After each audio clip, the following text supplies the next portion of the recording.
começando agora o capítulo 7, o tópico que trata sobre ondas eletromagnéticas. Vamos ter aí 3 aulas para esse capítulo. Vamos falar nesse capítulo especificamente sobre ondas eletromagnéticas, que é a previsão que se obtém das equações de Maxwell,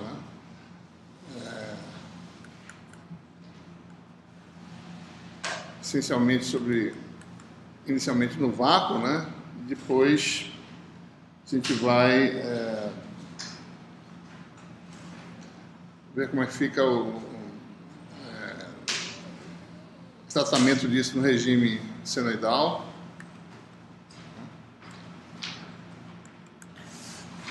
E a gente vai ver como é que se trata o comportamento de onda eletromagnética em meios materiais. A gente vai falar especificamente sobre atenuação, dispersão. Ou seja, como é que se trata a perda eletromagnéticas. O que vem a ser atenuação de uma onda ao se propagar no meio. O que vem a ser dispersão de uma perturbação eletromagnética se propagando no meio material. Inicialmente, a gente vai olhando especificamente do tópico de ondas, como é que a gente vai obter esse comportamento das equações de Maxwell. A gente vai tentar entender como é que isso é previsto pelas equações no caso específico. A gente admite essa situação em que você tem aí uma flutuação de carga no espaço em algum ponto remoto, e toda flutuação de carga produz campo eletromagnético. Por exemplo, você tem, por exemplo, um circuito elétrico que termina aí em 2 hastes. Dependendo da frequência de oscilação dessa fonte, as oscilações de carga nessa haste fazem com que você comece a gerar, essas oscilações começam a gerar perturbações eletromagnéticas que se propagam no espaço. Esse efeito vai ser sentido por outro circuito que está em algum lugar, tem uma haste semelhante, uma antena, e essas perturbações eletromagnéticas vão fazer com que as cargas elétricas comecem a oscilar nessa haste, e essa oscilação de carga eletromagnética faz uma corrente circular no outro circuito, ou seja, você está transmitindo informação de um ponto a outro. Então, por exemplo, isso é uma manifestação de uma perturbação de carga elétrica que fica oscilando aqui, nesse fio, sabe? Assim, ou numa superfície, depende da configuração da sua antena. Então você tem o quê? Flutuação de carga, certo?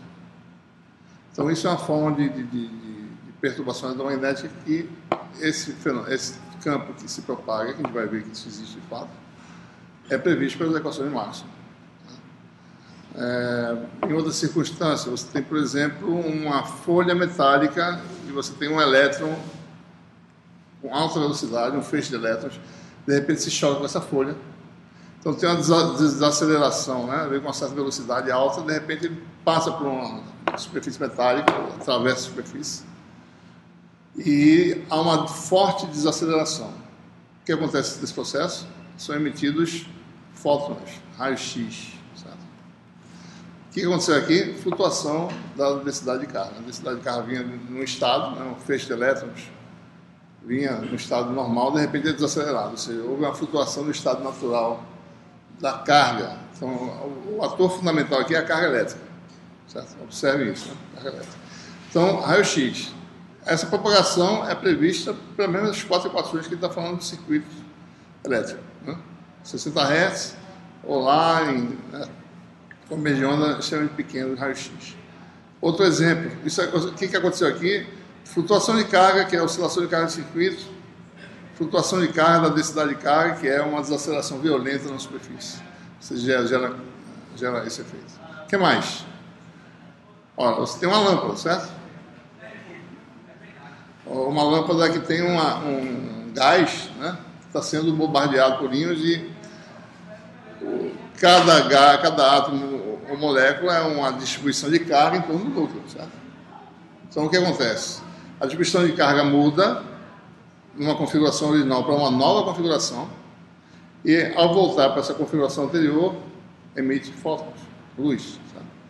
Mas o que é isso? Flutuação de carga. A carga elétrica em torno do núcleo tem um estado, né, quântico, certo? Que é talvez uma distribuição esférica e muda para o orbital P, por exemplo, certo? Que é outra distribuição de carga. Então, a distribuição, a densidade mudou. Certo? Então, essas transições geram ondas eletromagnéticas. Então, aqui você tem o quê? Luz. Né? Aqui você tem raio-x. Né? Aqui você tem onda de rádio. Né? Todos os efeitos são obtidos por cargas que flutuam de alguma forma, em algum estado. No átomo é mudança de estado de um nível quântico para outro. Né? No caso do feixe de elétrons, ele bate no separo, a aceleração muda, então você emite radiação para todo lado. Né? Num gerador síncrono, né, os elétrons estão tendo aceleração, então a aceleração não é velocidade constante, né? Então a velocidade é variável. Então, mesmo que você tenha um sistema que elétrons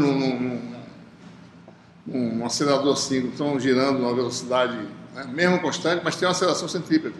Então, a aceleração quer dizer que a velocidade mesmo não é constante, né? Tem uma mudança de direção a cada momento. E isso gera radiação. Porque o estado... Existe uma flutuação, certo? Que ocorre, que provoca a emissão de radiação. Então, todos os processos são comuns. Em todos eles, o que tem em comum?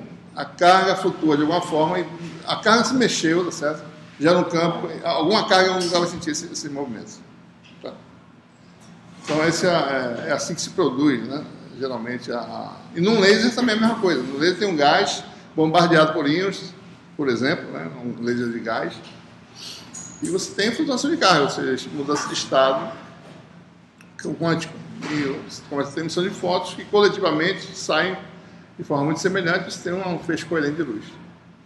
Tudo isso, toda essa propagação, todo esse campo que se propaga de todas essas fontes, esse campo é descrito pelas mesmas 4 equações, em todos esses diferentes cenários aí, espectros, sabe?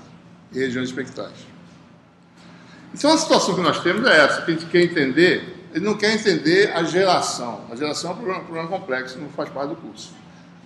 Existem, em cada região espectral tem formas de se lidar, como prever a quantidade de energia eletromagnética que vai ser emitida por um dado conjunto de cargas, etc. Mas é interessante saber como é que é essa perturbação eletromagnética, certo? Então, qual é o cenário? Você tem em algum lugar flutuação de carga, seja uma lâmpada, seja uma antena, seja o que quer que seja, e longe dessa flutuação, você tem o vácuo, por enquanto. Certo? É claro que a gente vai ter meios materiais, mas a gente tem o vácuo. Então, a gente quer saber o comportamento dessa perturbação longe, né, da região de carga. Ou seja, nessa região aqui, observe que não tem densidade de carga, nem tem densidade de corrente. Você está no vácuo, está longe da flutuação. Aqui o problema é mais complexo, você tem que lidar com carga e densidade de corrente e ver como é que se comporta os campos aqui dentro. Mas aqui é mais simples. A gente quer estudar longe da geração, né? Só no espaço de propagação da perturbação. Quer saber se existe de fato essa perturbação, quer ver de que forma as equações vão prever isso aí. Então o cenário é esse, a gente está no vácuo, né? Não tem matéria, os campos essenciais são os campos EH, tem os campos B e D também, mas eles são réplicas de EH. E a superfície que limita a sua região de interesse é a superfície sigma, certo? Muito bem.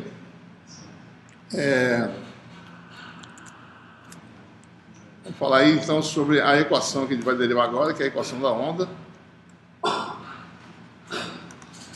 Observe que nós temos aí vácuo, né? Então, vácuo, lembrando, né? Vácuo, ρ igual a zero, densidade de corrente, zero. Estamos longe da perturbação. Quer dizer o quê? Pelas relações constitutivas, o vetor de densidade do fluxo elétrico é uma réplica do campo elétrico. Né? O vetor de densidade do fluxo magnético é uma réplica do vetor do campo magnético. Aí você tem valores conhecidos para epsilon 0 e 0, permissividade e permeabilidade magnética, permissividade elétrica e permeabilidade magnética, e as equações de Maxwell, agora já usando essas relações, vão ficar de que forma? Rotacional de E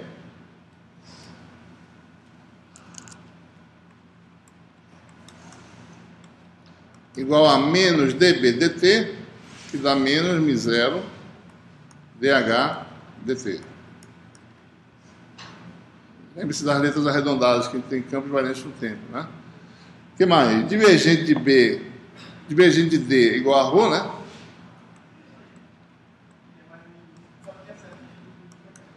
Igual a ρ, mas isso aqui é zero, isso aqui é ε0E. Isso aqui é para ser redondinho, né? Certo? Então, já substituindo, divergente de E igual a zero, certo? Rotacional de H igual a J, que é zero, mais dd dt, que é mais ε0E, ε0 dE dt, né? E, finalmente, divergente de B, que é igual a divergente de H, dá zero. Porque B é uma réplica de H, né? Ou seja, nós temos agora as equações apenas em duas grandezas, E e H, e é com essas grandezas que a gente vai mexer. Então, o que a gente faz, né? O tratamento clássico é aplicar o rotacional numa dessas equações, por exemplo, nessa aqui, ou nessa. Vamos olhar a primeira equação, essa aqui.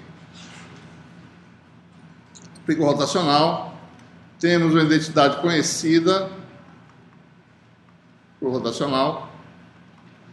Então, olhando lá para cima, né? É o rotacional, posso permutar com a derivada, né? O rotacional de H aqui dentro.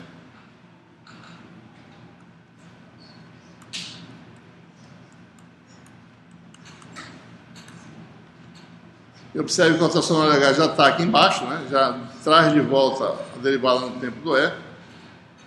Então, aqui eu já posso colocar, né? Rotacional de H sendo dado por isso. Né? Então, fica menos μ0 ε0. ddt da derivada segunda do campo elétrico. Né? E nós temos aquela famosa identidade vetorial, né? Rotacional do rotacional de vetor é gradiente divergente menos laplaciano, ou seja, gradiente do divergente menos laplaciano de E, né? Laplaciano de vetor, que é um pouco diferente do laplaciano de escalar. Laplaciano de vetor é fácil em cartesianas, é difícil em outros sistemas. Então vai dar menos μ0, ε0, d2é, dt2. E, finalmente, o fato de divergente ser zero facilita as coisas, né? A equação fica mais simples. Nós ficamos aí com essa equação da forma laplaciano de E, passando para o segundo membro.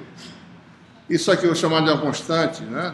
Que é bem conhecida, 1 sobre C2.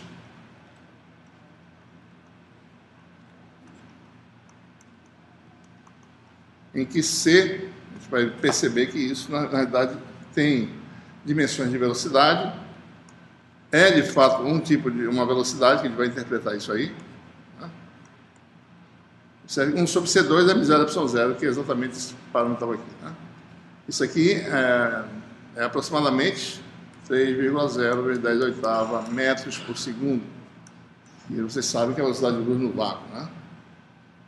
Para ver que, de fato, isso é uma velocidade de um tipo de propagação que a gente vai identificar. Então, essa é a equação que a gente obtém, né, para o campo elétrico. Se eu fizesse o mesmo tratamento no rotacional de H, observe a semelhança dessas equações, né? São muito semelhantes. Sabe? A única modificação aqui é o sinal e esse parâmetro aqui. Se eu aplicar o rotacional de H, eu obtenho uma equação do mesmo tipo, mesma forma. Vai ser uma equação muito igual, parecida com essa aqui, vai ser laplaciano de H menos 1 sobre C2, derivada segunda do H, igual a zero. Né? Na verdade, essas equações são semelhantes. Né? É fácil tratar isso em coordenadas cartesianas, é o que a gente vai fazer aqui, a gente vai ver em coordenadas cartesianas. Ou seja, se eu posso unificar todas essas equações numa equação só. Né?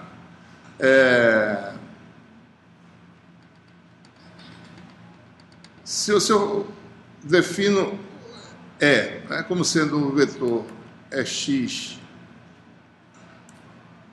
né, é y, tem 3 componentes, e é z,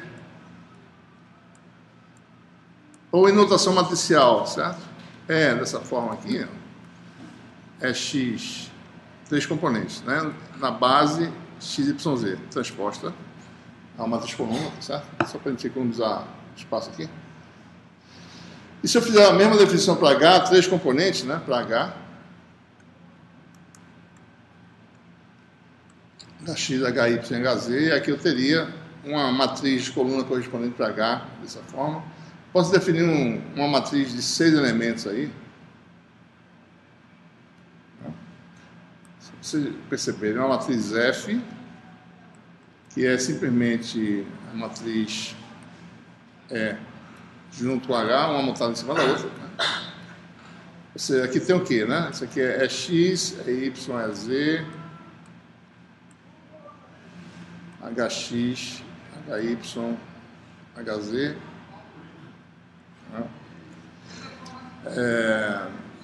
Então, observem que cada componente de E satisfaz a mesma equação, né? Se você olhar, por exemplo, ou H, certo? Vamos olhar para cá.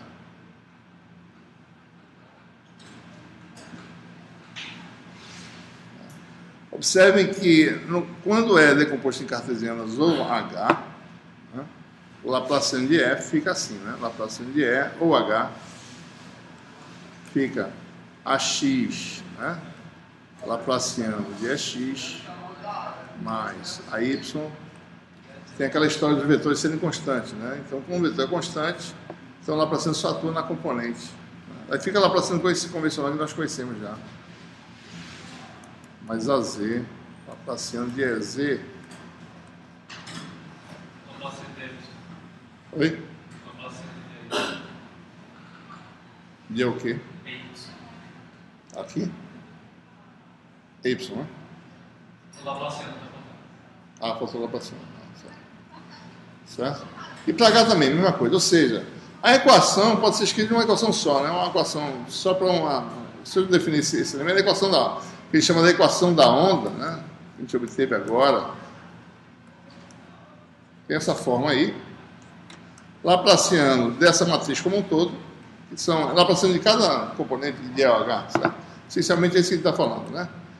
Menos 1 sobre C2, derivada dessa matriz de 6 elementos, igual a matriz de 6 elementos, 0, certo? 0 é a matriz de 6 elementos. Então quer dizer o quê? D2 é x, aliás, Laplaciano de x menos 1 sobre C2, D2 é x, dt2 igual a 0. É y também, para z também, para hx também, para todos os 6 componentes. A gente escreve numa equação só, para não ficar escrevendo todas elas de uma vez. Tá? Ou seja, seja psi, certo?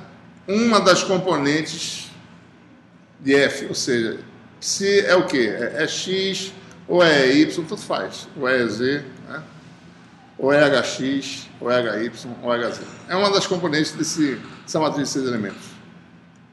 Então, a equação para cada componente é uma equação da forma Laplaciano de psi menos 1 sobre C2 D2 psi dt2 igual a 0. Ou seja, as equações de Maxwell, numa região livre de fontes, vácuo, sem carga, sem densidade corrente, gera, para cada componente de qualquer campo envolvido, uma equação que tem essa forma, chamada equação da onda escalar. Essa aqui, né?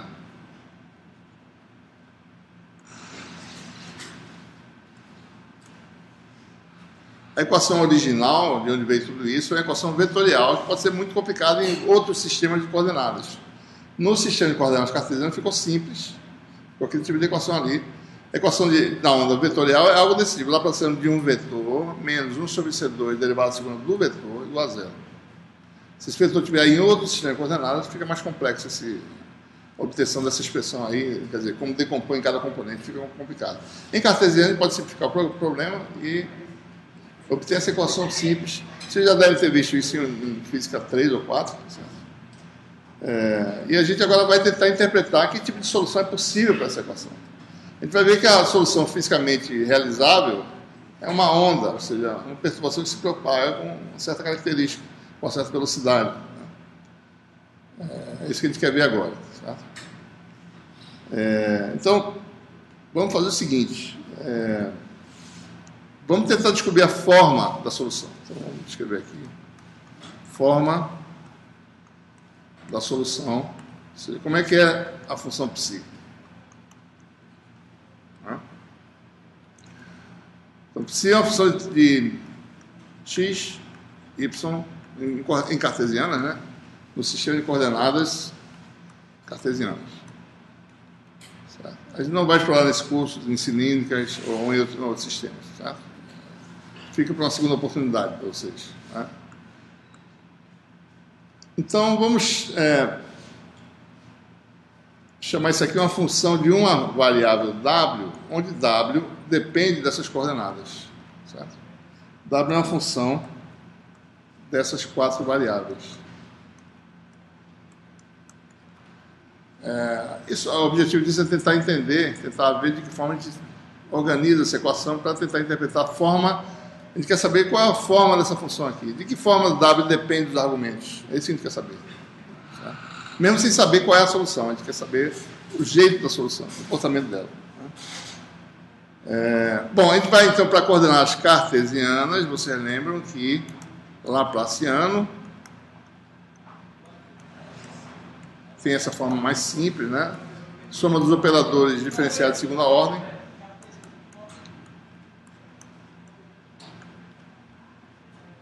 E aí, a gente vai precisar calcular a derivada segunda dessa função, que é essa função com w dependendo dessas variáveis. Então, por exemplo, né? Dψ dx é uma coisa que precisa calcular, certo? Calcular só uma derivada, a gente vai ver que as outras são semelhantes. Dψ dx é o quê, né? Regra da cadeia. Psi igual a f de w, né? Vai ser df dw, dw dx. Regra da cadeia, né? F é uma função de uma variável, w. E w é uma função de 4 variáveis. Então, dw dx, né? Bom, eu não sei quem é dw dx. Vamos chamar esse dw dx de uma função aí qualquer. Uma função g.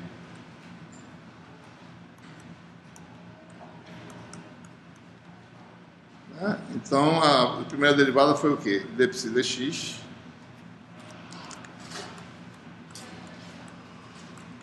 É igual a g, né? Que é a função de 4 variáveis. Df dw, né? Você agora calcular a segunda derivada, certo? Lembre-se que g é a função de x, y, z, t. Né?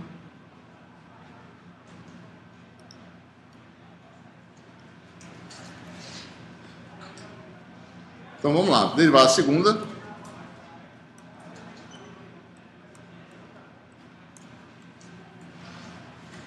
A derivada disso em relação a x, né? Regra da cadeia, certo? Né? Então vai ser dg dx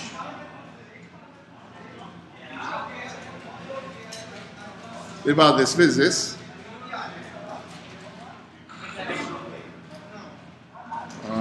Df dw, né? Mais g derivada disso aqui em relação a w, né? Certo? Aliás, em relação a x, né? Então vai dar derivada disso em relação a w, dw dx. Vai dar d2f dw2 dw dx dw dx, né?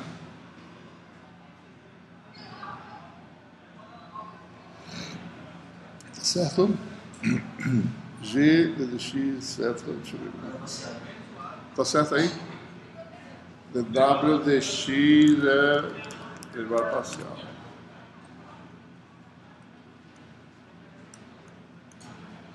Ora, G não é dw dx, né?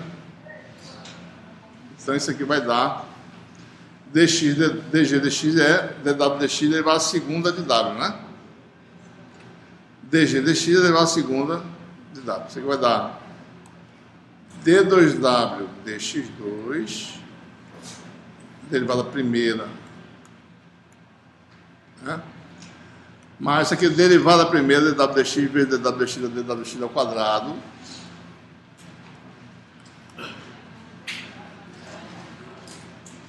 d2f dw2, certo?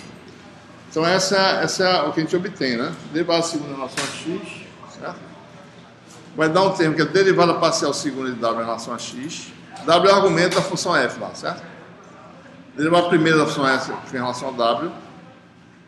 E tem um termo quadrático de derivada segunda da função f. Isso vai acontecer para as outras funções, né? d2psi dy2, mesma coisa. Vai dar d2w aqui, dy2, df dw,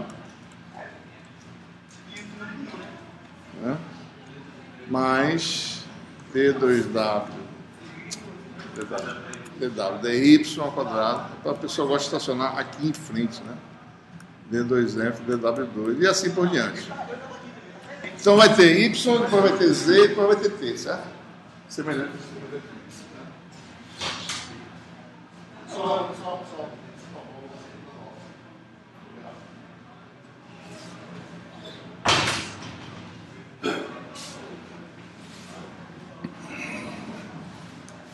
Certo, pessoal? Se eu botar z aqui, isso vai fazer trocar y por z, né? Onde tiver. Se eu botar t também, né? Em relação ao tempo, certo? Todos os termos vão ter derivada segunda em relação a x, y, z ou t. Derivada primeira em relação a x, y, z ou t ao quadrado. E todos vão ter esses termos aqui em comum. Certo? Gente nova.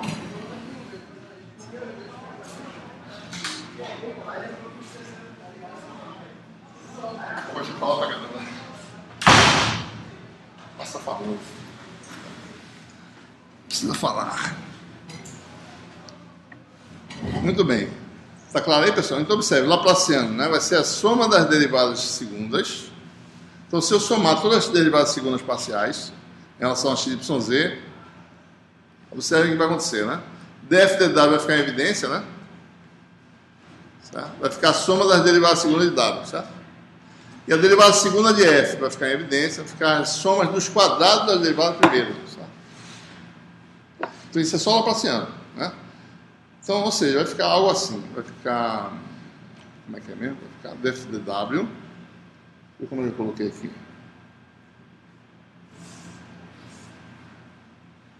Algo assim, não posso ficar. Vai ficar esse termo derivada segunda primeiro, vou colocar o primeiro termo derivada segunda, d2f dw2 em evidência, vai ficar em evidência. Aparece soma dos quadrados menos 1 sobre C2, né?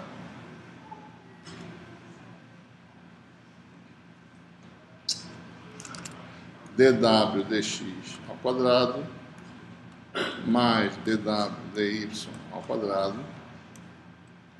mais dw dz ao quadrado.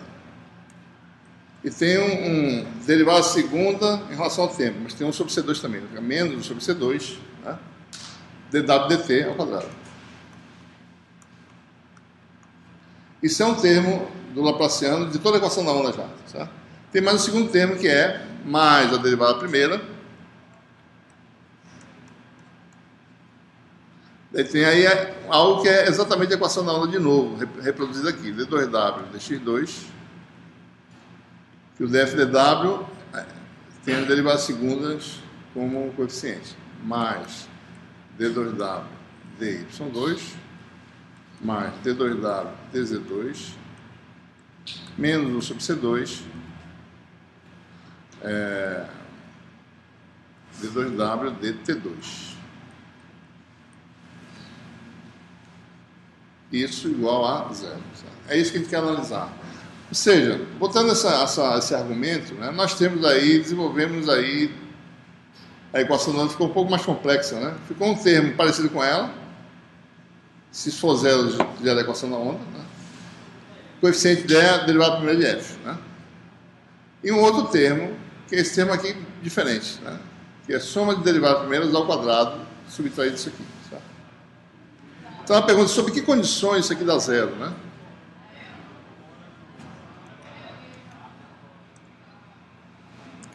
Certo? Diminuindo um pouquinho para vocês poderem ver, né? Sob que condições essa soma dá zero? Observe que eu não sei quem é F. F é arbitrário, certo? Então, o objetivo disso aqui, a gente está fazendo dessa forma, é elucidar algumas situações, o que é possível e o que não é, né, fisicamente. Então, deixa eu botar essa equação aqui no background, para a gente ficar sempre olhando para ela. Está aqui, né? Essa equação aqui é a equação que a gente vai analisar, certo?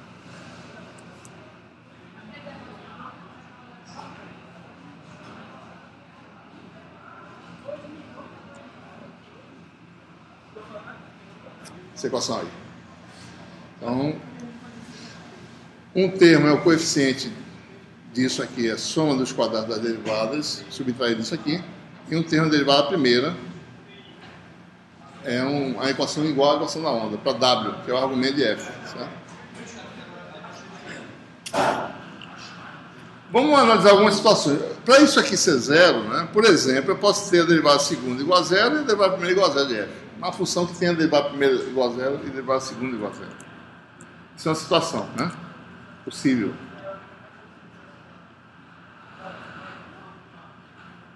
Vou chamar esse caso 1. df dw igual a zero. Derivada segunda também igual a zero. Né? Certo? Então, basta que f seja constante, né? São constantes. Observe, para qualquer que seja W, viu, pessoal? Então, a função é constante. Só a função constante pode ter essa propriedade, né? Bastava derivar primeiro ser zero, né? O resto já era consequência. Então, a função constante satisfaz a equação da onda escalar original. Aquela equação, lembre-se que a gente veio daqui. A gente está partindo disso aqui primeiro, né?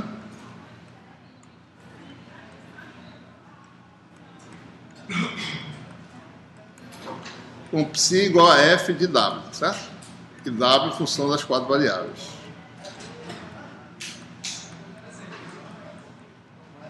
Né? A função constante é a solução da equação da onda. Mas é claro, né? Como as equações de Maxwell são equações que só têm derivadas, certo? Né? Tudo é derivada, qualquer constante que eu atribuir para o campo satisfaz a equação da onda. Ora, um campo constante, ele não é fisicamente realizável, não existe. Né? Só no plano de carga, por exemplo, tem um E constante, não tem? Plano de carga infinitamente extenso, tem um campo elétrico que é constante em todo o espaço. Mas isso não existe, é só uma idealização. Né? Então, essa função não é onda e não é realizável, é F constante. Certo? Ou seja, eu satisfaço a equação da onda para essa função, embora essa função não seja realizável. É matematicamente possível. Né? Se você olhar para eletrostática, para magnetostática, o campo constante é sempre solução das equações reduzidas de Maxwell nos dois casos lá. Vocês vão ver que sempre é. B constante satisfaz. Divergente de B igual a zero, rotacional de H igual a zero. No vácuo. Mesma coisa para essa. Então isso é possível matematicamente, mas não é fisicamente realizável. Caso 2. Vamos admitir aí.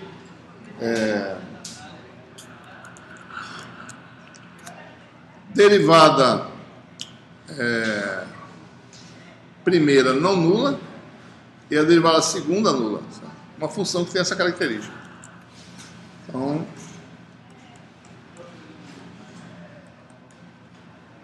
aliás, diferente de zero, né? E a derivada segunda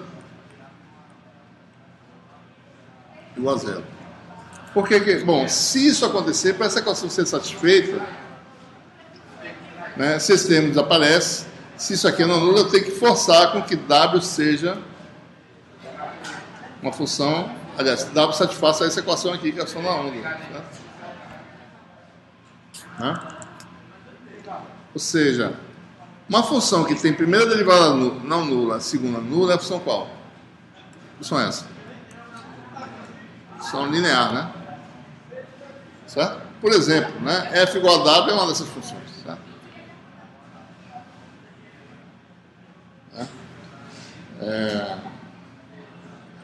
Então, o que eu estou dizendo aqui, né?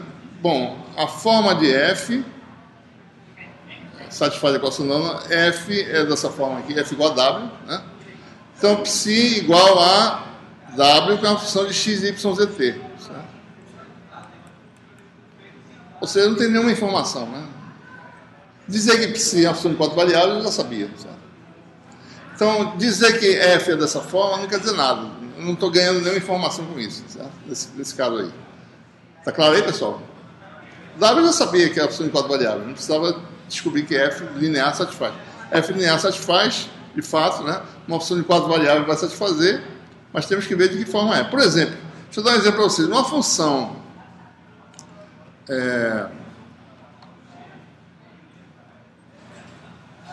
do tipo...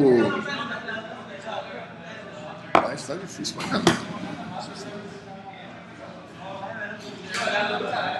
Só, por favor.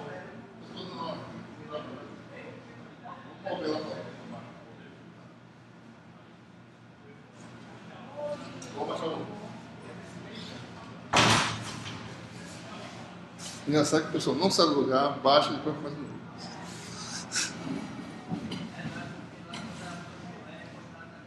Aí, começa de novo.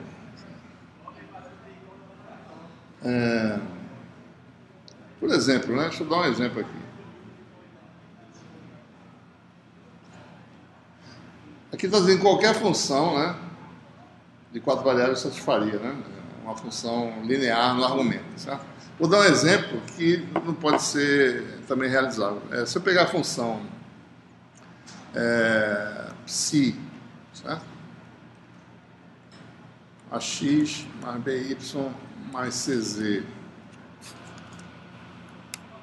mais DT mais E, né? Tem uma constante também, né? Essa função satisfaz a equação da onda, certo? Derivada primeira é não nula em geral, derivada segunda é zero, em relação a qualquer argumento, certo? Uma função do tipo A mais BX mais CY mais DZ mais ZT. Deixa eu esquecer alguma coisa aqui, né? Eu coloquei. Tem mais F XY mais G XZ mais H XY mais I, né? Tá faltando quem aqui? Não, XY já foi, né? Se for XZ HYZ, né? Se vocês calcularem a derivada segunda em relação ao tempo ou em relação a qualquer coordenada, zero. Né? Essa função também satisfaz a equação da onda. Qualquer função do tipo psi,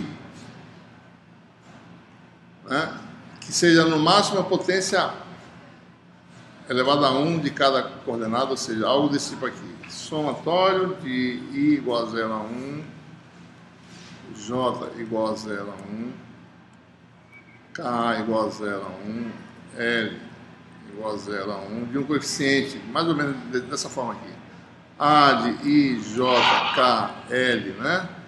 X elevado a I, Y elevado a J, Z elevado a K e T elevado a L, ou seja, todas as possíveis combinações, certo?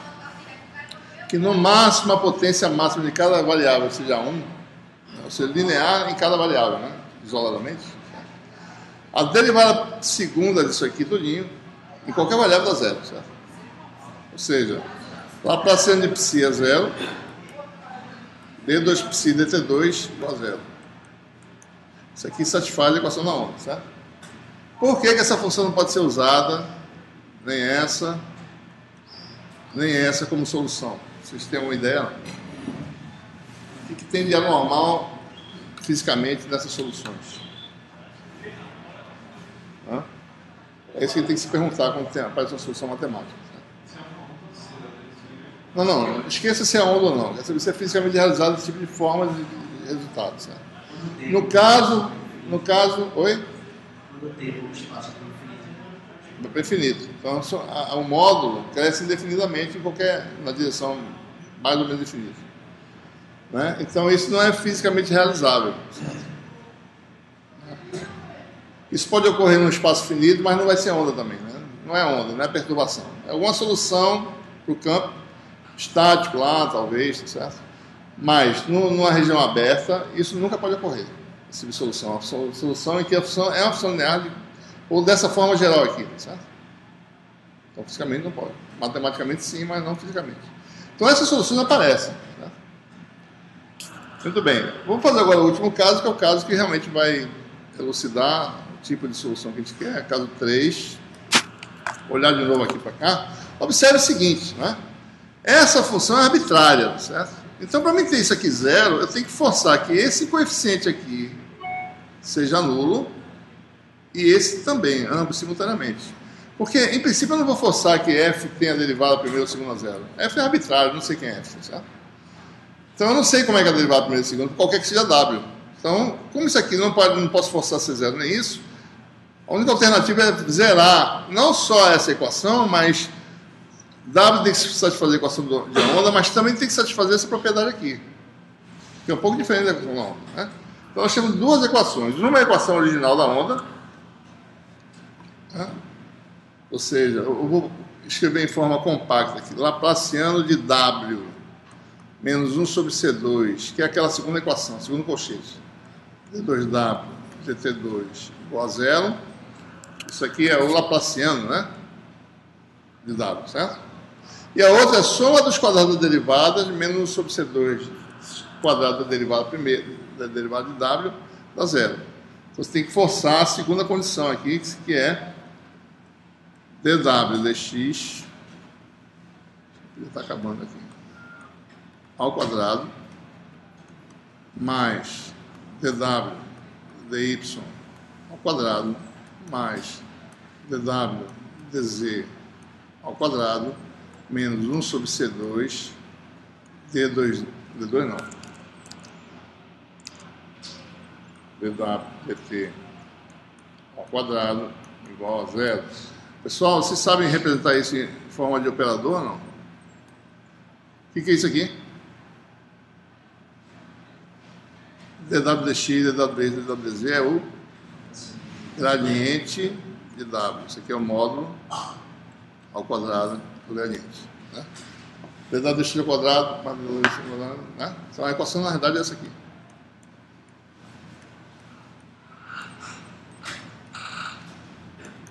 Se eu fizesse um espaço quadridimensional, eu preciso chamar isso aqui tudo do gradiente, né? Dizendo que uma das derivadas é 1 sobre C dW dt, eu teria o gradiente de 4 componentes, talvez. Podia inventar isso aí, certo? Ou usar, é utilizado também. Né?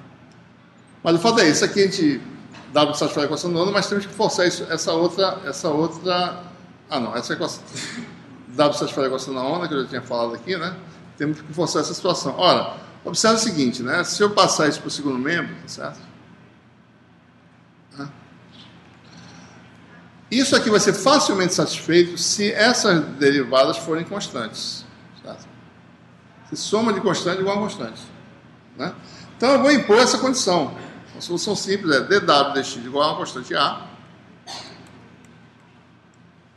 dW dy é uma constante B, dW dz constante C. Eu vou colocar aqui dW dt, esse C é maiúsculo, tá?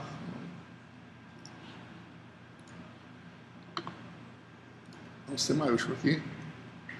Isso aqui é chamar de uma constante vezes C, para cancelar esse C aqui de baixo. C da velocidade da luz vezes D, certo? Então, quando eu faço isso, eu satisfaço essa condição se eu fizer o quê? Se, né? Só botar aqui, né? A2 mais B2 mais C2 igual a D2. Né? O C cancelou. Né? Então, com essa escolha, ou seja, escolhendo essas derivadas de tal que os quadrados se combinem, né, para dar isso aqui, eu satisfaço essa equação e vamos ver qual é a forma de W para essa solução. Certo? Então, dessa equação, lembre-se que isso aqui é uma coeficiente, né? Então, dW igual a A, então quer dizer que W é o quê? é uma função linear de x, mais uma constante, mas não é bem uma constante. É algo que não depende de x. Constante em x, mas é algo que dependa de outras variáveis. Ou seja, mais um parâmetro que é a função só de y, z e t. Certo? Eu vou jogar agora isso aqui nessa equação. Tem o dw dy vai ser reduzido bem aqui. Quem é dw dy? Isso aqui é da zero. Vai ser dg1 dy, né?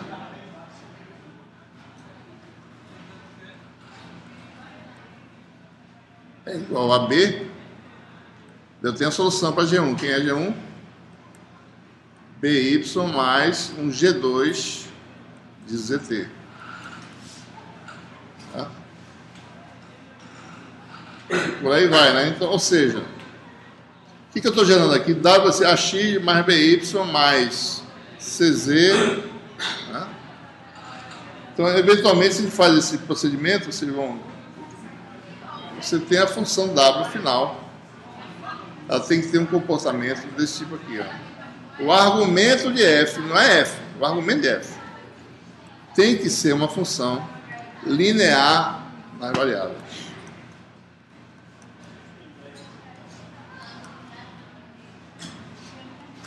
Aqui ficou mais dct, ser usado a luz, t, mais uma constante e, né? Essa constante não vai ter importância, a gente vai ver, né? Mas essa é a forma do argumento para satisfazer essa equação. Basta que o argumento da função de onda, eu falei que é uma função de W, com W é uma função de x, y de t. Esse argumento tem uma forma específica, não é qualquer forma, é essa forma aqui. Certo? Função linear das variáveis x, y, z e t. Se as constantes não são quaisquer. A gente vai ver o que quer dizer, certo? São constantes, não, por enquanto sim, qualquer constante. Elas já têm que se relacionar com aquele ações quadradas. Não, elas estão amarradas entre si, né? SE é arbitrário, certo? Né? Mas SE não é fisicamente realizável. Por exemplo, se todo mundo for zero e é diferente de zero, você não tem esse tipo de função. Mas essa é a forma da função. Psi é algo desse tipo aqui, né?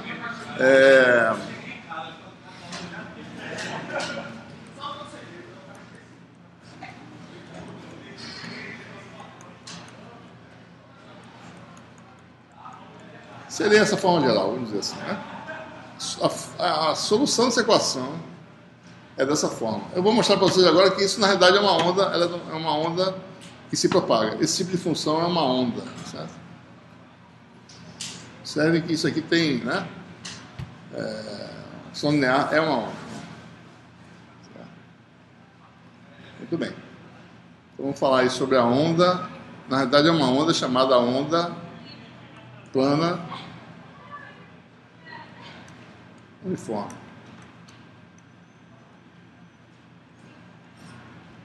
Certo? Vamos organizar aí as coisas, né? Lembrando que o D, né? O D aqui que aparece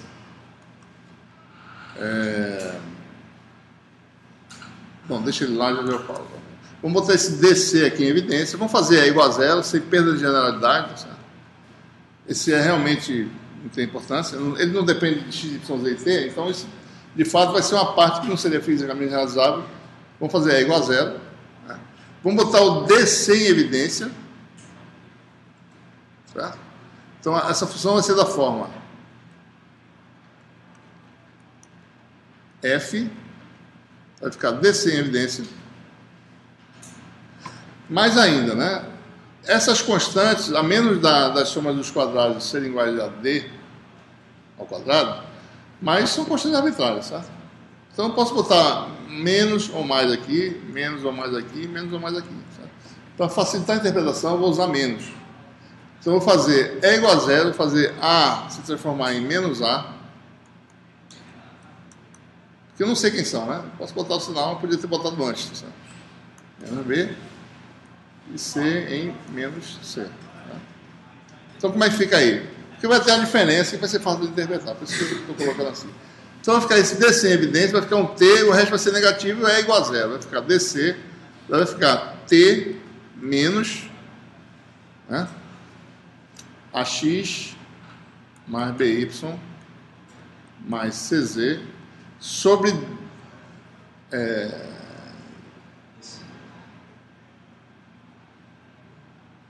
sobre C, né? Sobre C, D ao quadrado, tá certo? Desculpe, sobre C... Não, D ao quadrado. Sobre CD, né? Mais D é quem? A2. D é A2 mais B2 mais C2 maiúsculo. Vai ser maiúsculo quadrado, raiz quadrada, né? Esse aqui vai ser... Vou botar direitinho aqui para não ficar errado, né? Esse aqui é parênteses, né? Então... Estou cheio de uma chave aqui. Certo? Também, sem nenhum problema, isso aqui é uma constante qualquer, não tem importância o valor. Vamos chamar isso aqui de 1, tá certo?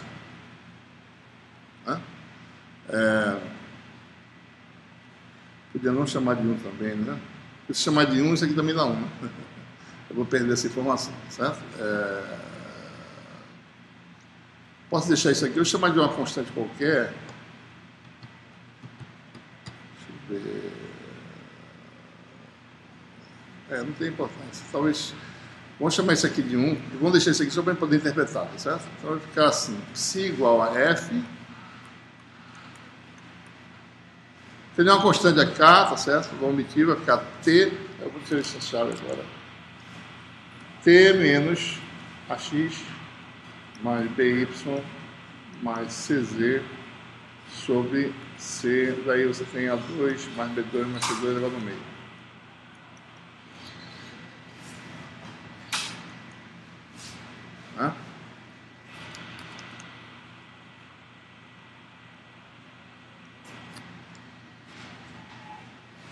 Observe o seguinte, né?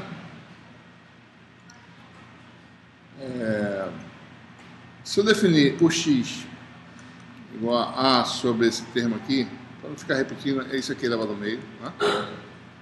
Chamar de o y igual a B sobre isso aí, e o z também, né?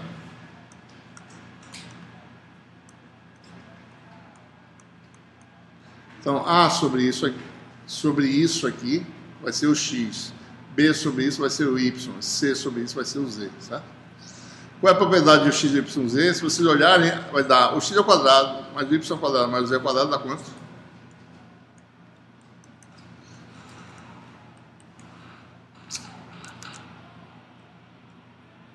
Dá?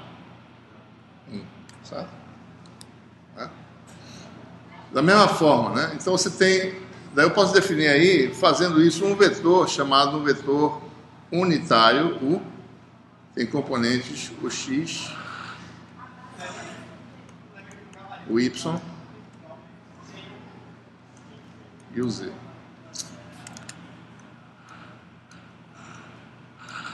Então, nós temos o vetor, né?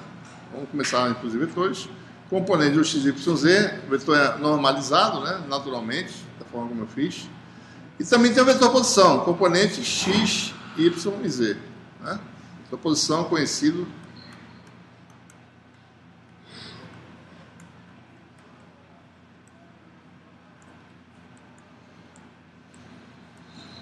Então, nós temos dois elementos que podem simplificar essa notação aqui. Isso aqui nada mais é o que? O x vezes x mais o y vezes y mais o z vezes z. Esse produto escalar de quem?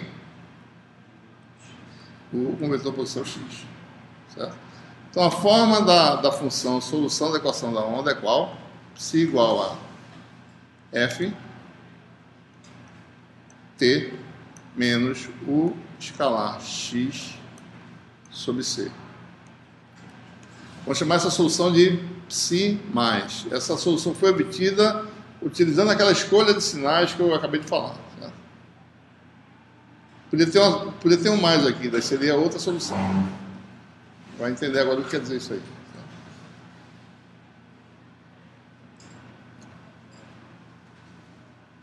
Bom, o que a gente quer se perguntar é, bom, o que é isso aqui, certo? Observe que no espaço, né, e no tempo, isso aqui varia, você sai de um ponto e vai para outro. E se você ficar parado, o tempo passa e essa coisa varia, certo? Essa função varia se o tempo evoluir ou se você fixar o tempo, tirar uma fotografia no espaço e olhar essa distribuição, essa função e ver como ela varia no espaço. Se você sai do lugar e o tempo passa, então essa função varia de amplitude. Então a pergunta é, sob que condições essa amplitude é constante? Sob que condições psi é constante? Ou seja, sob que condições isso aqui está amarrado numa constante? Então é isso que a gente quer perguntar. Bom, numa determinada condição, certo? Fixar o tempo, num determinado instante de tempo, se eu fizer t igual a t1, eu quero saber sob que condições, no instante de tempo, isso aqui é constante. Qual é a superfície no espaço, qual é o lugar geométrico de pontos em que a amplitude da perturbação da função psi é constante. Então, no tempo t1, qual é a condição para que psi mais seja f de uma constante k? Ou seja, k, isso aqui está amarrado para dar k em t igual a t1. Ou seja,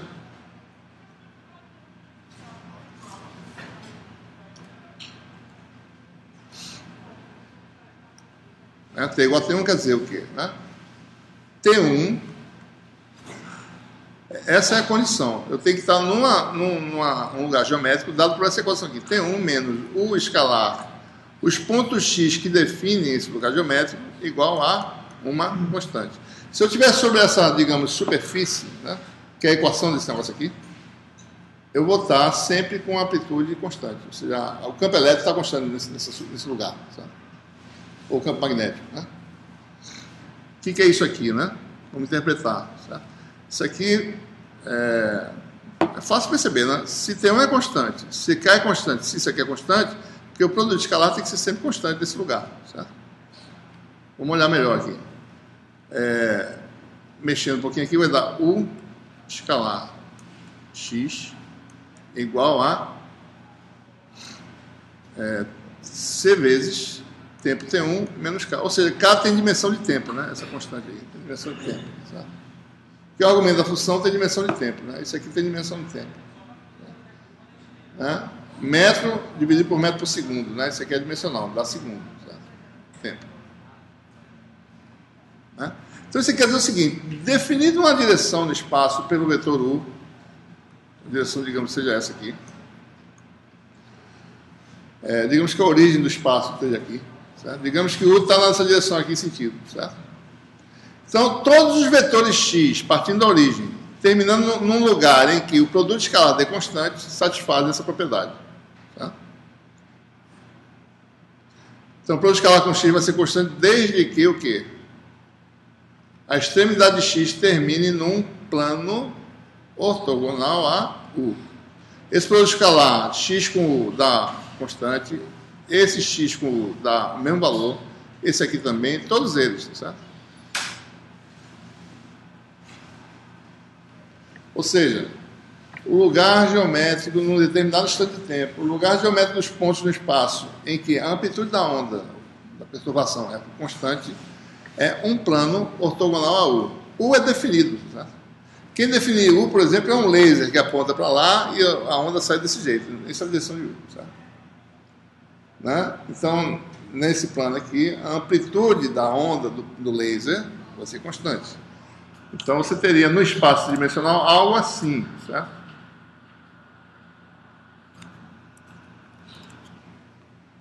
E é isso aqui, Não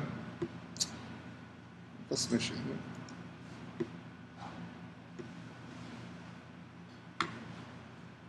O mouse não quer obedecer. Põe a cabeça para baixo. Não, agora que está.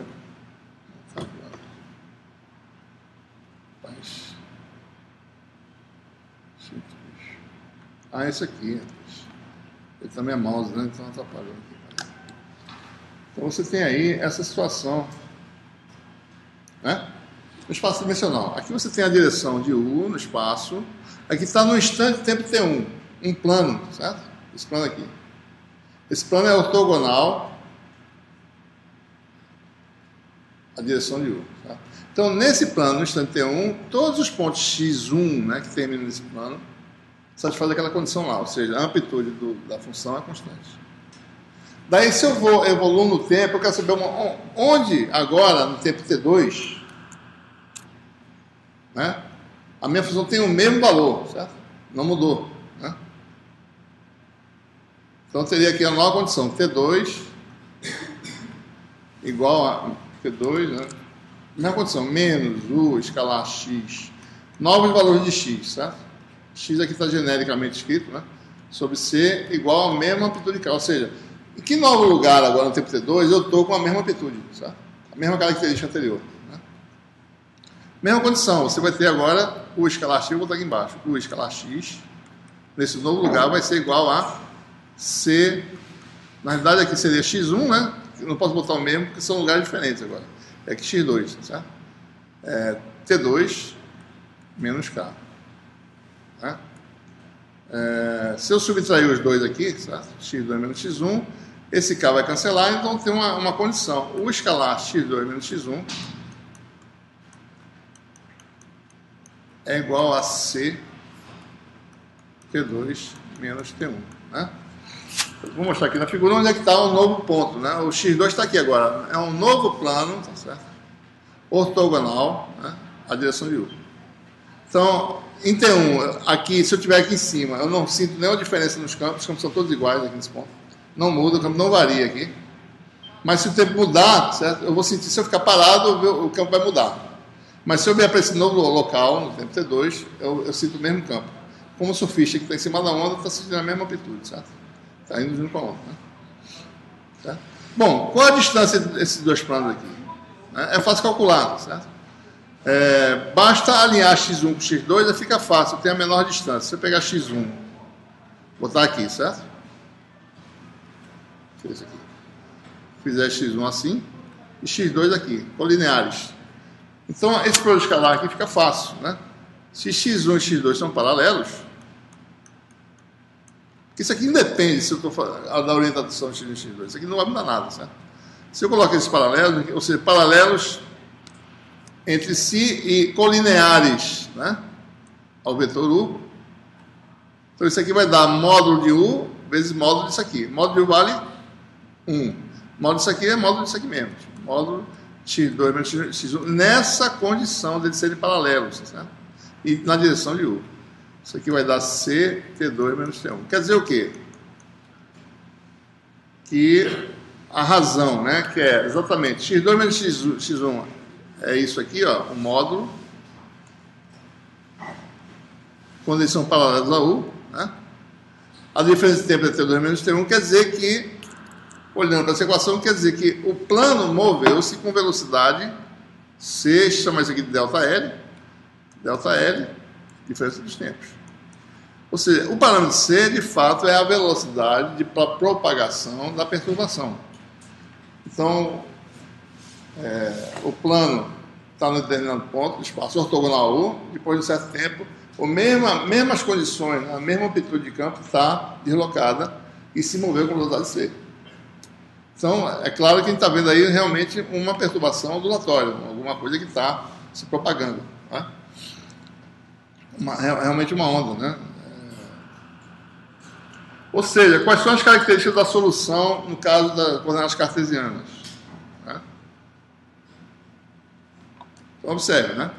Conjunto de pontos em que psi mais... Dá para ler, pessoal? Deixa eu aumentar um pouquinho aqui.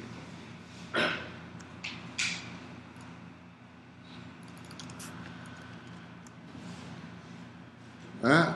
Em que psi mais é constante, é um plano perpendicular ao vetor U. Certo? O plano se move com velocidade C, de forma a manter a amplitude inalterada. A velocidade de propagação é exatamente a velocidade da luz no vácuo. A gente está no vácuo, 3,8 metros por segundo. Isso, na realidade, é o que a gente chama de velocidade de fase. A gente só vai entender isso quando entender dispersão. Certo? Velocidade de fase, ou seja, fase quer dizer amplitude, né? Sob que condições, é mais ou menos amplitude. Né? Sob que condições a amplitude está se mantendo constante. Você indo você está em cima do plano de fase constante, indo com a velocidade desse plano de fase, você não vê nenhuma diferença no campo. Você vê o mesmo campo, certo? Se a gente fizer na solução U igual a menos U, né? Ou seja, se eu inverter o sentido aqui,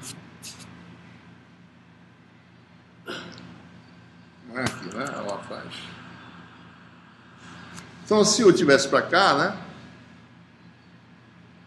O raciocínio é semelhante. Se você tiver f de t mais U escalar x sobre C, né? Antes era menos, né? Quando era T menos, era uma perturbação se propagando com velocidade C no sentido de U, certo? Desse vetorzinho aqui, U. Então, dado U, ele está dizendo, é para esse sentido que eu estou propagando. Se eu botar mais aqui, é no sentido de menos U, certo? Propagação. Eu estou no sentido oposto. O raciocínio é o mesmo, né? Se você chamar de menos U de um novo vetor, você vai ter de novo, né, a mesma interpretação. Certo? Então, toda vez que você vê diferença, né, T menos U, na realidade, o sinal positivo é desnecessário. Né? Eu posso definir o sentido de propagação pelo sentido de U, para onde ele é apontado. Certo? Então, toda vez que você vê diferença de argumento, né, diferença de argumento, como aqui, é porque quando você tem uma função f com diferença de argumentos, tempo e coordenadas, é porque é a propagação no sentido desse vetor aqui. Tá? Se você colocar sempre nessa forma padrão, quem quer que seja U, você sempre vai dizer, bom, está no sentido desse vetor U que eu defini.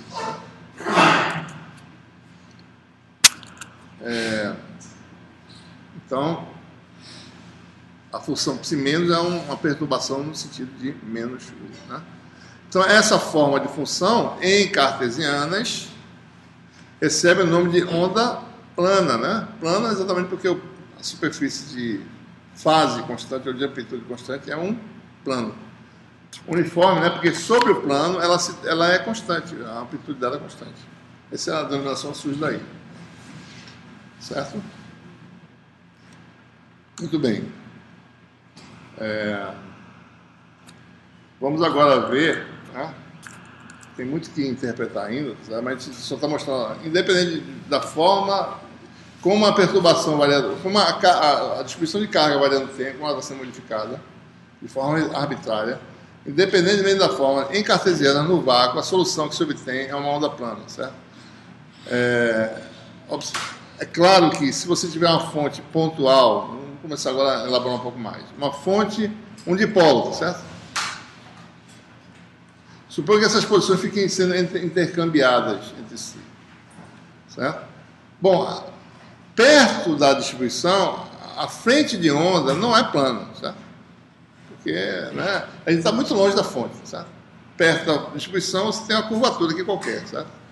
Mas bem longe, o raio de curvatura se torna tão grande que você tem aí as superfícies em que a amplitude é constante se tornam planos. Então, por exemplo, a antena da televisão lá na cidade, certo? Tá lá perto, você tem a curvatura da frente de onda. Né?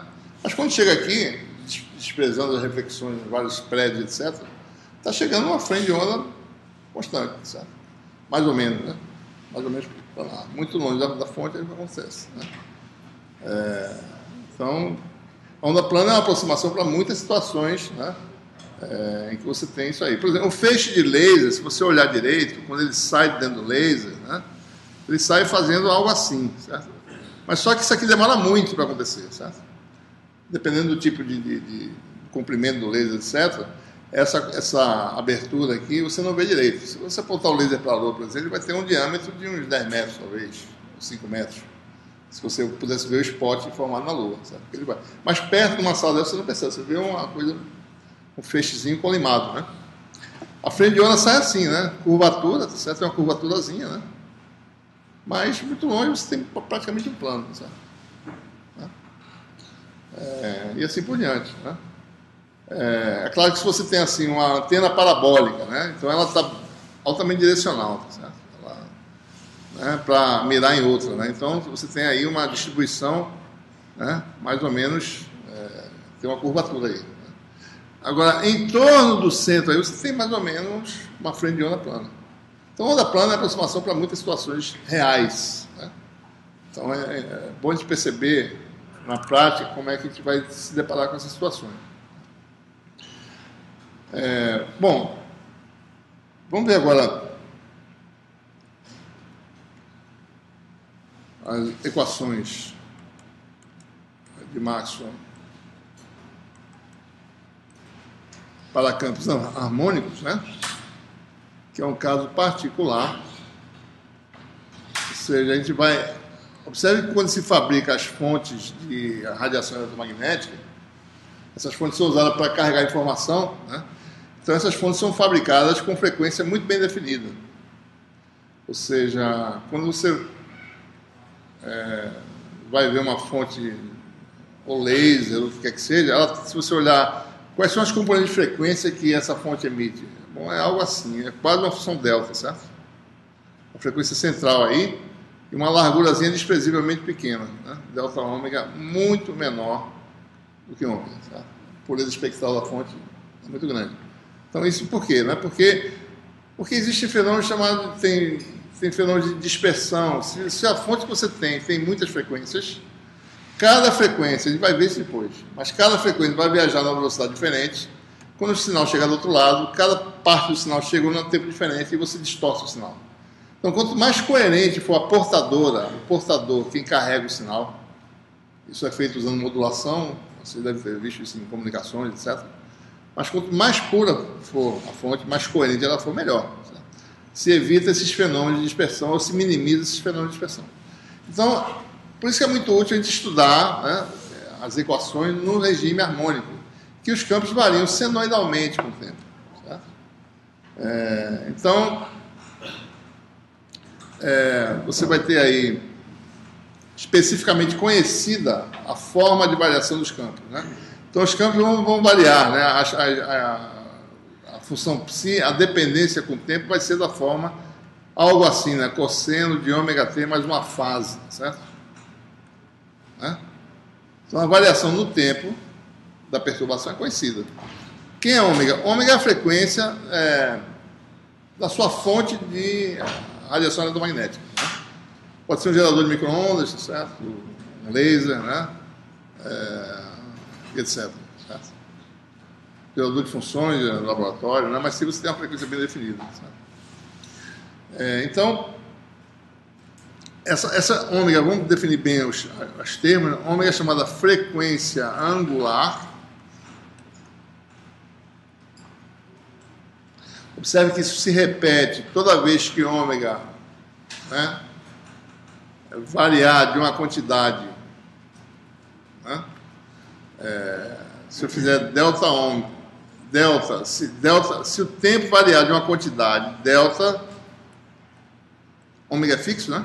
Igual a 2π, então é a reprodução da minha perturbação, certo? Então, ômega delta t, a variação, ou seja, o intervalo de tempo vai ser 2π. Né?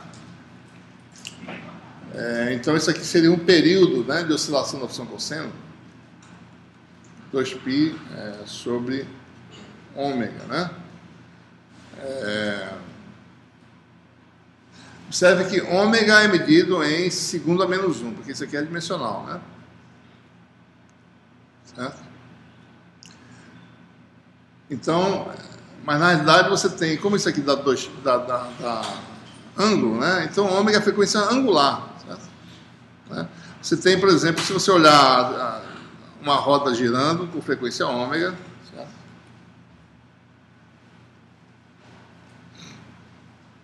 Suponha que ela dê uma volta por segundo. A frequência angular é 2π radianos por segundo. Por isso que é angular, né? Porque é como se fosse radianos por segundo, certo? E a frequência em ciclos por segundo é esse númerozinho, voltas por segundo. Então, a frequência angular é medida em radianos por segundo, embora radianos seja adimensional, mas só para lembrar que é ângulo por segundo e não ciclos por segundo. A frequência de ciclos por segundo que é obtida da frequência angular, né, dessa relação. É que você tem voltas por segundo, certo? Então F, né, que é medida em ciclos por segundo, que é a unidade Hertz, né? Vocês conhecem. Então, F frequência em ciclos por segundo em Hertz é uma coisa e frequência angular é outra coisa. A diferença dela é 2π. Né? O fator de escala é 2π. Né? Isso quer dizer voltas por segundo de uma roda, né? E o aqui é quantos radianos por segundo você está revolucionando, rodando na roda, certo? Então você tem aí esse parâmetro, né? E o período, né, de uma oscilação, que é 2π sobre ômega, usando a frequência em ciclos por segundo, em hertz, e vai dar o quê? Ômega 2πf vai dar 1 sobre f, né? O período é o inverso da frequência, né? Então, uma oscilação completa, só fazendo aqui rapidinho, rotação seno, né? Mais fácil de passar. Então, tem um período t, que é 1 sobre a frequência angular, ou 2π sobre 1 sobre a frequência em hertz, ou 2π sobre a frequência angular. Então, lembre-se dos nomes, tá? Frequência angular é ômega, frequência normal, sem angular, frequência é o f, certo? Que é em ciclos por segundo. Tá? Então, observe que, como a gente vai trabalhar com grandezas harmônicas, a gente vai usar fasores a partir de agora, né?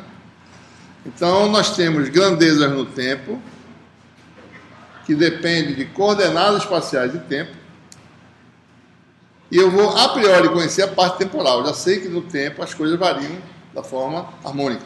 Então, uma função f, né, redonda, certo? Um vetor f no tempo vai ser escrito como sendo, porque esse é um campo físico, né? É um campo real. Então, ele vai ser a parte real de um fasor vetorial f, que só depende das coordenadas exponencial de j ômega t, né? Certo?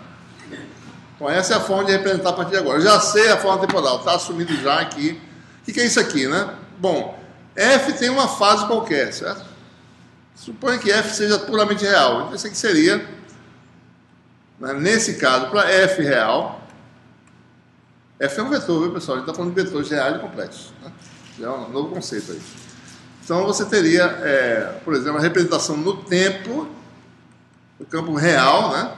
O campo verdadeiro seria f de x, variação no tempo é cosseno de ômega t.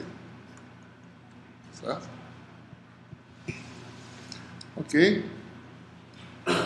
De outra forma, né, a definição de relação entre grandeza física e grandeza matemática, que é isso aqui é uma coisa matemática, né, a gente tem que interpretar isso aqui, mas sempre lembrar que o que é físico está no tempo, depois que você calcular, de fato, isso aqui. Bom, então a relação pode ser escrita ainda dessa forma, né? 1/2 de f de x exponencial de j ômega t mais o conjugado de f, né? Vetor conjugado, certo? E menos j ômega t aqui, certo?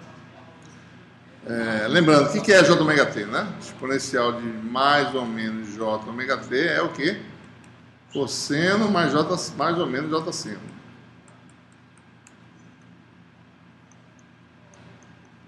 Certo? E vice-versa. Cosseno, né? Se você quiser calcular, cosseno de ômega t é a soma, né, das exponenciais conjugadas sobre 2, e o seno é a diferença sobre 2j.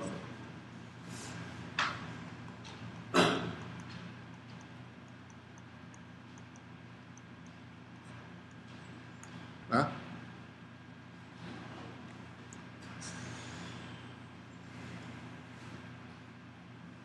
Então, e semelhantemente, se você tem grandeza escalar, porque nós temos densidade de carga, às vezes aparece, né? Então, quando a grandeza é escalar, né, chamar de f, mesma coisa, f das 3 coordenadas t é sempre o quê? 1/2 do fasor f, né? Eu fiz aqui, f vai ser difícil fazer um f diferente aqui, né? É minúsculo, né? Deixa eu botar g que fica mais fácil. Um g redondo aqui, tá? Observem, importante, eu esqueci de falar para vocês. Esse é o f redondo, esse aqui fasor é f reto, certo? A partir de agora a anotação, por isso que eu insisti nessa anotação de grandezas no tempo são redondas e grandezas fasoriais são grandezas retas, né? que o G redondo, né, digamos assim, é um meio de o G normal mais o complexo conjugado, né? Certo?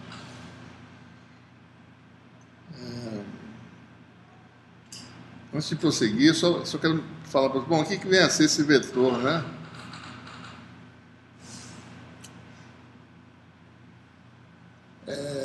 O que é um vetor complexo, né? Um vetor complexo é algo assim, certo? É um vetor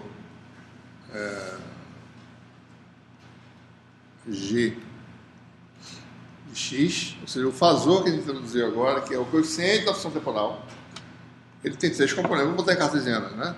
Vou botar em cartesiana. Bom, no espaço geométrico, os vetores são vetores reais, não são complexos. Tá? É bom a gente não confundir, né? Campo com espaço, né? Espaço geométrico que a gente conhece, os vetores unitários são vetores normais, né? Reais, vetores de base, certo? A gente pode também trabalhar com vetores unitários complexos, mas não são no espaço geométrico. Isso tem um significado que a gente não vai explorar agora no momento, né? Mas espaço geométrico e vetores são reais. Então, se eu escrevesse em cartesiano, eu teria a componente x, né? Daí tem a componente x do vetor, seria algo assim, né? Módulo e fase seria gx, né? Das 3 variáveis, exponencial, isso aqui é módulo, né? Da componente x, g, exponencial de j alfa 1, que é a fase, ou seja, isso aqui é o número complexo g, que é uma função de 3 variáveis de x, tá? Desculpa, componente x de g. Componente x de g é uma função complexa de 3 variáveis, módulo e fase. Então é assim que escreveria esses vetores complexos, tá? GY de x, módulo, fase de GY. Isso aqui é alfa x, desculpa. Alfa y, né? Então, essa forma mais completa que eu posso escrever, mais AZ,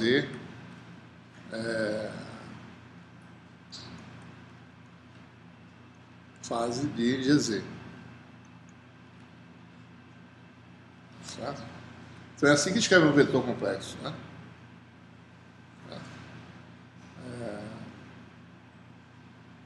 Ok? Você sabendo, então a gente tem agora, é assim que a gente faz. A gente vai ver que módulo de vetor não é bem vetor escalar vetor. A gente vai ver já isso aí. A gente precisa disso, tá certo? Eu posso até fazer isso agora. Vou fazer isso aqui. Se você olhar para aqui a expressão, o módulo de g ao quadrado, vamos olhar aqui para a expressão, né? Para mim calcular o módulo desse vetor ao quadrado, o que eu preciso fazer? Que operação de produto escalar eu preciso fazer aqui? Eu tenho que obter um número real, certo? Então eu tenho que pegar o vetor, se eu fizer produto escalar com ele mesmo, vai aparecer números complexos aqui, certo?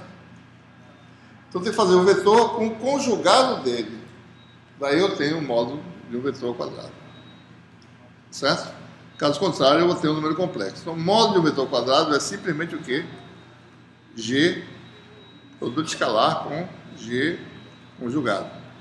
Porque o G conjugado aqui é o quê? É só fazer menos aqui, né? Menos aqui e menos aqui. Quando eu fizer o produto escalar do vetor com o conjugado dele, esses termos vão-se embora. Fica só a soma dos quadrados dos módulos, que é exatamente o que seria o módulo de g ao quadrado. Seria módulo de gx ao quadrado, mais módulo de gy ao quadrado, mais módulo de gz ao quadrado. Certo? É assim que a gente calcula as coisas, né? Com vetores complexos. Muito bem. Então, voltando, como é que ficam as equações de Maxwell, né?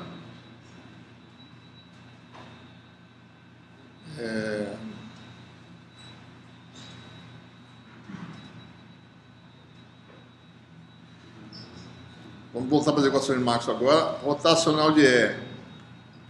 Agora as equações completas, tá? A gente está falando de equação na onda, já falou o que é no vácuo, né? Vamos voltar para as equações de Maxwell, no caso harmônico. Rotacional de E é igual a menos dB dt.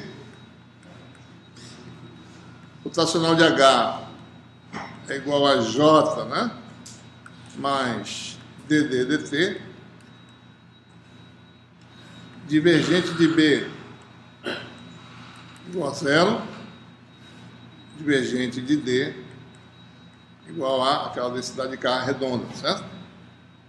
A gente agora vai usar a notação fasorial. Bom, no regime harmônico, né, todas as grandezas são da forma, por exemplo, vai ser escrito como um meio, né, de E mais o conjugado.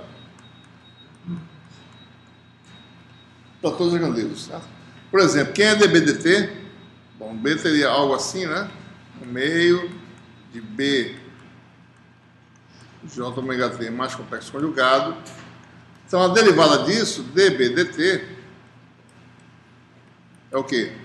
J ômega B, né? Reproduz aqui, certo?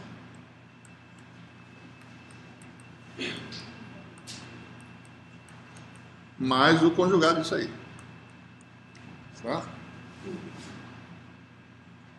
Seria menos J ômega. Mais do conjugado, né? Não, mais do conjugado. Dá menos, né? Então, como é que fica essa equação, né? Então, fica aí. Se eu aplicar o rotacional, vai ficar assim, ó. Rotacional de E. Vai ficar assim, rigorosamente. Um meio. Rotacional de E. Aliás, passa, né? Exponencial de J ômega t rotacional de E. Rotacional é um operador real mais o conjugado. Né? Igual a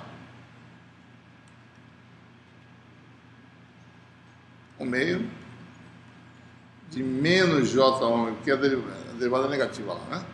B J ômega t mais complexo conjugado. Para satisfazer essa equação, basta satisfazer isso aqui.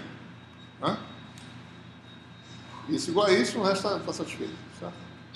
Então, ou seja, como é que fica a equação da gente?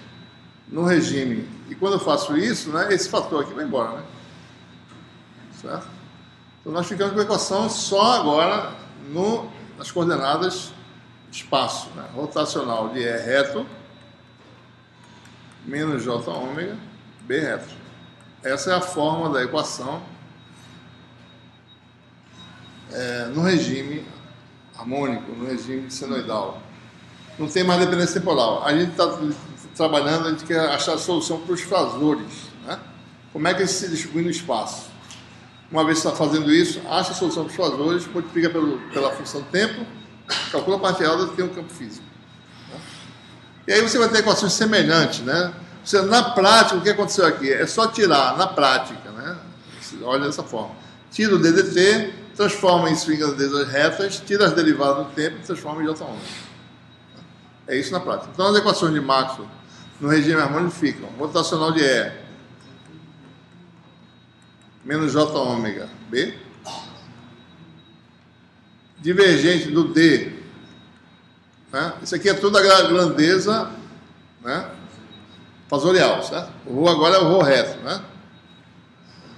Rotacional de H igual a J mais J ômega D, divergente de B reto igual a zero. Tá? Então nós temos aí a forma das equações. Como é que ficam as relações constitutivas? Relações entre os fasores. D fasor ε0 é mais P, né? P é tudo fasor agora, né? Tudo é fasor que, combinado com a exponencial complexa, a parte real vai dar o campo físico, né? E o B é reto, M0, H mais M. Né? Rho e J vão ser os mesmos da equação. Rho e J são os fasores. Aqui estão aparecendo. Aqui só tem fasor, certo? Se você quiser calcular quem é o J de verdade, o físico, pega o J que você calculou aqui, multiplica por J ômega t, exponencial J ômega t, e calcula a parte real. Então você tem o J físico. Todas as grandezas agora são fasoriais. Lembre-se, aqui agora, certo? E, D, H, B, Rho e J dependem apenas de X, Y e Z. Não depende do tempo mais. O tempo já é conhecido, a dependência. Agora, nosso problema consiste em determinar de que forma essas funções, geralmente os campos, vão depender das coordenadas x, y e z. Certo? Porque a dependência temporal já sabe qual é a priori. Né?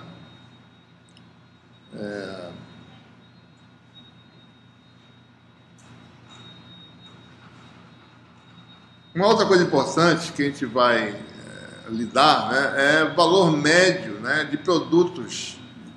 Ele vai ter vetor de point, vai ter energia, que é produtos de campo. Tem produto escalar, tem produto vetorial, né? Então, como é que calcula as coisas? Né? Agora a gente vai lidar com valores médios, né? Média no ciclo. Né? Então, é isso que a gente quer ver como é que faz, certo? São essas coisas que a gente vai lidar. Então, só para concluir essa aula, o valor esperado, o valor médio no ciclo de um produto de duas grandezas, produto escalar, por exemplo, F, duas grandezas físicas, certo? F vetor e um G vetor, né? Então, bom, quem é o valor médio no ciclo disso aqui, né? Do produto escalar desses dois? Por exemplo, certo?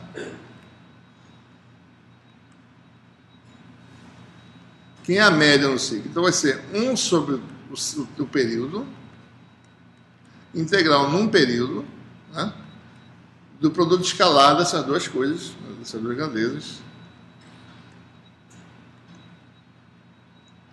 dt, né? Mas no regime fasorial, nós sabemos as expressões para essas coisas, né? F é metade do fasor mais o complexo conjugado. Então vamos calcular, certo? Então isso aqui vai dar, período é 2π sobre ômega, né? Isso aqui vai dar ômega sobre 2π. Isso aqui é um meio do fasor F, junto com o exponencial complexo mais o conjugado. Então 1 meio com meio dá 1/4, né? Isso vai dar algo assim, 1/4. Vai dar integral de 0 a t. Então você vai ter algo assim. Lembre-se, né? O F, vou botar só um deles aqui para não. É igual a 1 meio F exponencial mais o conjugado, né?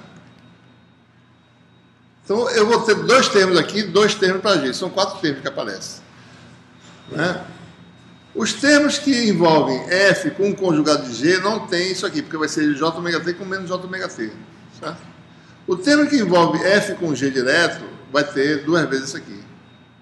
Por exemplo, isso aqui vai dar algo assim. Vai dar 1/4, né?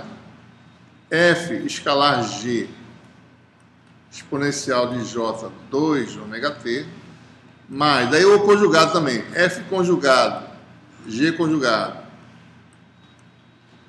exponencial de menos J 2ωt, mais, daí vai ter os termos cruzados, F, G conjugado. Daí tem o termo Jωt com menos Jωt cancela, mais F conjugado, G, né? Também cancela, né? dt. A média dessas funções no ciclo dá zero, vocês sabem disso. A função cosseno e seno tem média zero. Né? Então, isso aqui, a integral dá zero, essa integral dá zero. Então, você tem o quê?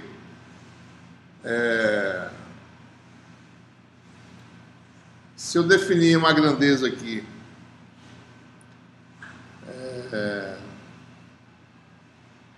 na verdade, isso aqui vai dar ômega sobre, deixa eu botar assim, 1/4, né? Ômega sobre 2π. Isso aqui é constante, integral do dt vai dar o período que não precisa nem botar ômega sobre 2π, né? Esse aqui é um T maiúsculo, tá vendo? Isso aqui está errado. Né? Vai dar o período, né? Que cancela com ômega sobre 2π, né? E o período está aqui, é 2π sobre 1 embaixo. Então, isso aqui sai. Vai ficar FG conjugado mais F conjugado G. Certo? Isso aqui é 2 vezes a parte real de FG conjugado, né? Então, o valor médio de um produto de grandeza, produto escalar, no caso, valor médio das grandezas reais, das grandezas físicas, certo? É o quê? 2 cancela, é 1 meio da parte real de FG conjugado. Então, essa é a receita de bolo para calcular, certo? Então, são as grandezas do tempo, né? Para calcular o valor médio de um produto desse, você vai deparar com isso algumas vezes, certo? Basta calcular 1 meio da parte real do produto dos fasores, um com o conjugado do outro. Você calculou, certo? Mesma coisa se fizesse vetorial aqui, certo? Ia dar o mesmo resultado. Né? O valor médio do produto vetorial batendo duas grandezas vai dar 1 meio da parte real do produto vetorial dos fasores. Quer dizer, um deles conjugado. Né? geralmente segundo. Certo? Isso vale para vetores, para escalares. Sempre o quê? O valor médio basta pegar um meio, né? Por exemplo, quem é o valor médio de uma grandeza senoidal? F misturada produto com G. Né? Vai dar o quê? Escalar agora. Vai ser o quê? Um meio. Como é que isso é um bom exemplo? Deixa eu botar outra letra aqui. GH talvez, GH redondo, né? O G, função do tempo, com H, função do tempo, certo? Vai dar um meio da parte real do fasor F reto com G reto, certo? G reto, mais reto possível, H conjugado reto. Onde isso aqui é parte real de G exponencial de j-t, né? Entendeu? Então você vai ter um meio da parte real de um conjugado do outro. Essa é a receita de bolo. Você vai ter que parar por aqui. Oi? Só para grandezas harmônicas. Só para funções harmônicas. Tudo aqui agora está valendo para funções harmônicas. Certo? Só complementando, porque também, eu esqueci de falar, porque também é harmônico, né? Porque a gente pode decompor uma função arbitrária em componentes harmônicos e tratar, como as equações de Maxwell por enquanto são lineares, pode tratar cada componente harmônico, né, dessa forma que a gente está fazendo aqui. Depois recompõe tudo e forma a função final. Vamos parar por aqui, pessoal. Deixa eu passar a lista para vocês aí.